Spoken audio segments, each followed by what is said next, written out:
Lưu ý, đây không phải là làm hại con chó, mà là bà chủ đang cố nhét con chó vào chuồng, nhưng con chó trắng lớn này dù thế nào cũng không chịu vào. Giống như trong cái chuồng này, có gì đó khiến nó sợ hãi. Chủ của con chó nói rằng ngay cả khi bên ngoài âm 40 độ C và mưa, nó cũng ngủ ở bên ngoài. Mọi người xung quanh đều nói đó là một con chó có vấn đề. Chủ nhân đã làm cho nó một cái chuồng chó rất cẩn thận, nhưng nó chẳng thèm để ý. Chỉ thấy bà chủ lại một lần nữa túm lấy cổ nó, định ấn nó vào chuồng, nhưng nó là một con chó cứng đầu, căn bản không thể ấn nó vào. Anh quay phim thấy thế vội vàng đi lên giúp đỡ. Hai người bọn họ đồng tâm hiệp lực đẩy nó vào chuồng, nhưng cho dù như vậy cũng không thể khiến nó thay đổi chủ ý. Đại Bạch đã mệt đến mức thở hổn hển, nhưng nó cứ như bị đóng đinh xuống đất vậy. Hai người mệt mỏi ngã xuống đất, vẫn không thể ấn nó vào trong chuồng, khiến chủ nhân tức giận nói rằng đúng là một con chó ngốc, cứ ở bên ngoài đến khi bị cóng đi. Chưa bao giờ thấy một con chó nào ngu ngốc và cứng đầu như vậy. Nhưng nó vẫn tỏ vẻ vô tội, đúng là vừa giận vừa buồn cười. Thế rốt cuộc là vì lý do gì khiến con chó này không chịu vào chuồng? Chẳng lẽ trong chuồng chó thật sự có gì đó khiến nó sợ hãi sao? Bà chủ bò vào trong chuồng.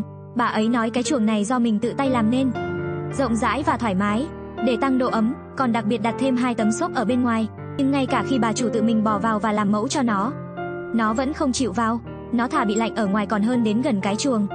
Sau đó, bà chủ làm thịt nướng kiểu Hàn ngay bên cạnh nó, muốn dùng đồ ăn ngon để dụ dỗ nó. Nhìn thịt ba chỉ bốc khói nghi ngút, Đại Bạch thèm chảy nước miếng, nhưng bà chủ không trực tiếp cho nó ăn luôn, mà để thịt giải từ bên ngoài vào trong chuồng. Nó sẽ mắc lừa sao? Chỉ thấy Đại Bạch ăn hết từng miếng thịt ở bên ngoài chuồng, nhưng đối diện với những miếng thịt phía bên trong chuồng, nó đã gặp rắc rối. Chỉ thấy nó nằm bên ngoài chuồng, cố dùng sức ngửi, cuối cùng vẫn xoay người rời đi. Thật kỳ lạ, trong chuồng chó rõ ràng vừa ấm áp vừa thoải mái, và còn có cả món thịt nướng mà nó rất thích, nhưng tại sao nó nhất định không chịu đi vào? Chuyên gia động vật nói, nếu động vật có hành vi kỳ lạ, chắc là nó đã có ám ảnh về những ký ức tồi tệ. Chắc chắn là cái chuồng chó này đã để lại ký ức gì đó khiến nó sợ hãi. Nó sợ đến gần chuồng chó, nhưng bà chủ nói bà đối xử với nó rất tốt, chưa bao giờ đánh đập nó. Vậy rốt cuộc nó đang sợ điều gì? Bà chủ nói 3 năm trước khi Đại Bạch mới tới, trong nhà còn có một con chó đực, là bố ruột của Đại Bạch, nhưng người bố này lại rất ghét Đại Bạch. Nó căn bản không cho Đại Bạch tới gần chuồng, có lần còn suýt nữa cắn đứt mông Đại Bạch. Từ đó Đại Bạch không dám tới gần. Để tránh đánh nhau, bà chủ đã bán bố của Đại Bạch đi. Có thể là khoảng thời gian đó, dáng vẻ hung dữ của bố trong chuồng đã để lại cho nó bóng đen tâm lý, đến nỗi bây giờ dù không còn bố nữa, nó cũng không dám lại gần.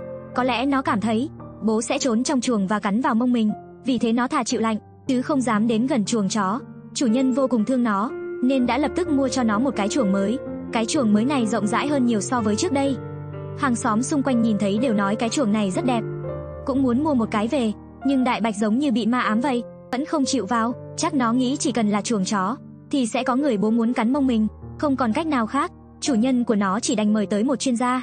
Không ngờ chuyên gia chỉ dùng một quả bóng lừa nó một cách trắng trợn, yêu cầu chủ nhân lót một chiếc chăn trong chuồng, bật đèn lên. Sau đó chủ nhân của chú chó vào bên trong, sử dụng một quả bóng đồ chơi để thu hút sự chú ý của nó. Không ngờ chiêu này lại có tác dụng, xem ra Đại Bạch rất thích món đồ chơi này. Chủ nhân ném bóng vào chuồng, Đại Bạch lại chui vào trong chuồng tìm bóng. Không biết thì thôi, vừa phát hiện ra liền giật mình, thì ra không có người bố cắn mông nó trong chuồng. Nó sẽ không bao giờ phải lo lắng rằng bố sẽ trốn trong chuồng cắn mông mình nữa. Ông chủ của chợ hải sản này là một con mèo, nó đã làm việc này 5 năm rồi. Bây giờ ông chủ mèo không chỉ tiếp quản cửa hàng, mà còn phụ trách đảm bảo an ninh xung quanh.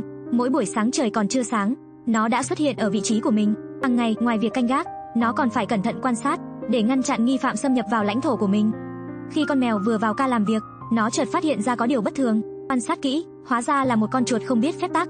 Bình thường khi gặp tình huống này, ông chủ mèo sẽ tiến hành giáo dục bằng lời nói trước, sau đó tìm một góc khuất để đưa nó đi.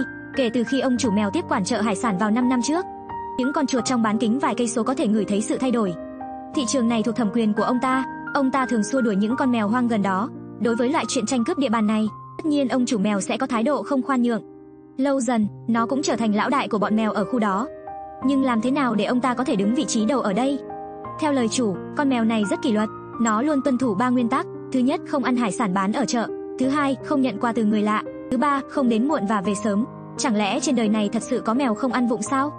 Một ông chủ tiệm cá đem cá nhỏ đến thử nghiệm, không ngờ ông chủ mèo chỉ ngửi một cái, liền xoay đầu sang một bên. Quả nhiên ý chí rất lớn. Khi đối mặt với con tôm lớn tươi ngon do bà thím bên cạnh mang tới, nó không thể không liếm vài cái, nhưng cuối cùng vẫn lịch sự từ chối. Không còn cách nào khác, cuối cùng bà thím vẫn phải đưa thịt tôm cho nó. Nó ăn rất ngon lành. Mấy chuyện như này, nó cũng mắt nhắm mắt mở cho qua. Nó đang trong giai đoạn phát triển cơ thể, Chủ nhân của chú mèo nói, những hải sản tươi ngon bắt mắt trong chợ, nó đều rất thích ăn, nhưng con mèo Merlin này cũng có nguyên tắc của riêng mình. Nó chỉ ăn thức ăn mà chủ nhân cho nó ăn, bởi vì đó là phần thưởng xứng đáng cho công việc của nó. Có vẻ như đây là một con mèo rất ngoan ngoãn. Thông qua nỗ lực của bản thân và danh tiếng tốt, Merlin nhận được sự tôn trọng và yêu mến của nhiều chủ cửa hàng. Nhưng tại sao nó lại cam tâm tình nguyện trông coi quầy hàng chứ? Thì ra là vài năm trước, khi bà chủ đi làm về, vô tình phát hiện một con mèo nhỏ đang khóc thút thít ở ven đường. Thấy đuôi mèo bị thương, thế là bà chủ đã đưa đến bệnh viện thú y, tiến hành điều trị. Sau đó chú mèo đã được nhận nuôi. Theo thời gian, chú mèo cũng lớn dần. Để đền đáp ân tình của bà chủ, nó bắt đầu đi làm từ đó. Mỗi khi bà chủ vắng mặt, nó sẽ nằm trên ghế và trông coi quầy hàng. Thái độ làm việc rất tốt của chú mèo khiến các chủ sạp hàng khác vô cùng ghen tị. Bà thím này cũng muốn nhờ nó trông coi sạp hàng một lúc, nhưng không ngờ vừa đặt nó xuống, nó đã lập tức chạy về. Nó sợ nó lơ là công việc sẽ khiến bà chủ gặp tổn thất. Người ta đã đăng video nó đang làm việc chăm chỉ lên mạng xã hội, ngay lập tức chú mèo trở nên nổi tiếng trên mạng. Rất nhiều người hâm mộ nó đã đến đây check-in và mang đến cho nó rất nhiều quà tặng và đồ chơi. Công việc kinh doanh của cửa hàng cũng trở nên tấp nập, ngày càng tốt hơn. Bây giờ nó đã thực sự trở thành một chú mèo chiêu tài của khu chợ hải sản. Từ đó nó đã thuận lợi leo lên vị trí lão đại, đồng thời cũng tạo nên giá trị của loài mèo. Cô gái muốn với lấy con gấu bông, nhưng chú chó Rottweiler lại gầm gừ không cho cô gái chạm vào. Đây là món đồ chơi yêu thích của chú chó. Chú chó ôm nó đi ngủ mỗi đêm. Cô gái càng không cướp được, càng muốn chiếm lấy. Ánh mắt của chú chó như muốn nuốt chửng cô gái. Nhìn cô gái đi xa, chú chó mới yên tâm để gấu bông dưới chân mình. Không ngờ là cô gái vẫn chưa chịu từ bỏ, đã ăn cắp gấu bông lúc chú chó không chú ý. Rottweiler đuổi theo, dạy cho cô gái một bài học. Nhưng một lúc sau, chú chó đã nằm ngủ say trên mặt đất. Cơ hội của cô gái đã đến. Chỉ thấy cô gái bò trên mặt đất, lặng lẽ đến sau lưng con chó, rồi rút con gấu bông ra. Chờ đến khi Rottweiler tỉnh lại, cứ tưởng là mình đang nằm mơ, đứng đơ tại chỗ một lúc lâu vẫn chưa tỉnh. Sau khi cô gái cướp được gấu bông, cố tình đứng lên một chỗ cao để con chó không với tới, xé rách con gấu bông ra ngay trước mặt Rottweiler. Con chó nhìn thấy cảnh này rất đau lòng, khổ sở không nói nên lời.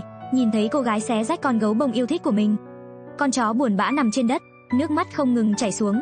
Nó không biết mình phải làm gì để cô gái thôi không xé gấu bông nữa. Chú chó thực sự rất đau lòng, khóc sắp sưng cả mắt rồi, chỉ hy vọng cô gái có thể trả lại gấu bông cho mình. Nhưng cô gái vẫn không dừng lại. Chú chó chỉ có thể dùng móng vuốt đánh con gái hết lần này đến lần khác. Nhưng đổi lại là cô gái tức giận ném gấu bông xuống đất. Nhìn thấy cô gái đã đi xa, con chó ngồi một mình dưới đất, nó dùng móng vuốt nhẹ nhàng chạm vào gấu bông yêu dấu của mình. Giờ phút này cả bầu trời của nó sụp đổ. Nó nằm trên mặt đất, nhớ lại con búp bê đã lớn lên với mình từ nhỏ. Nước mắt không ngừng chảy ra, nhưng nó chỉ là một con chó, nó còn có thể làm gì nữa.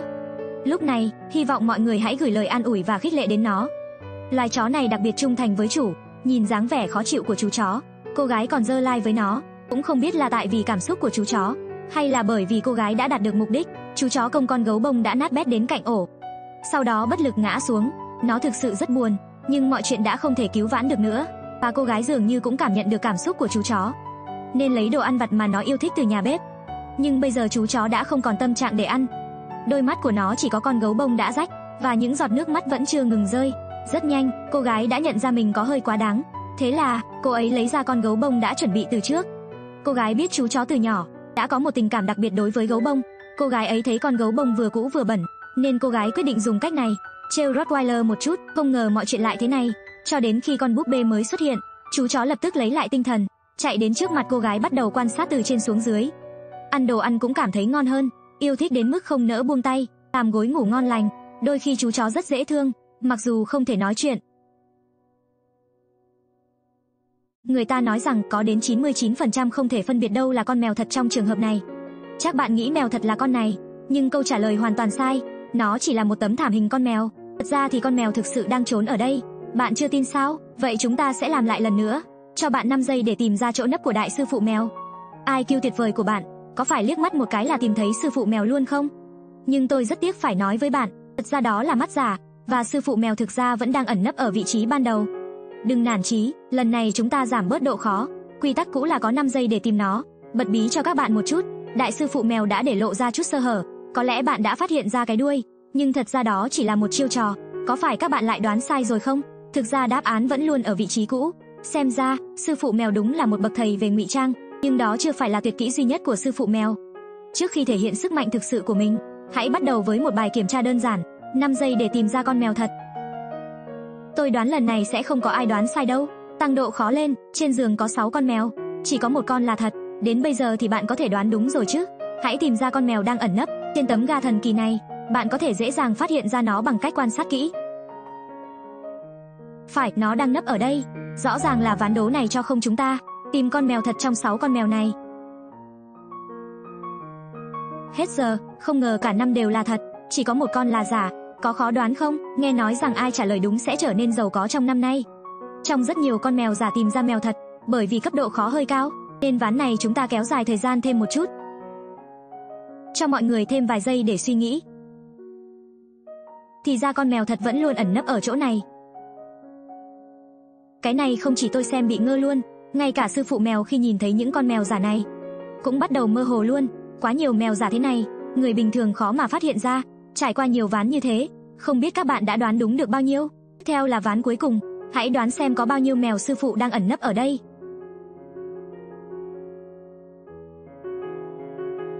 Không biết các bạn đã tìm thấy mấy con? Để lại bình luận bên dưới cho chúng mình biết nhé. Hẹn gặp lại các bạn trong tập sau.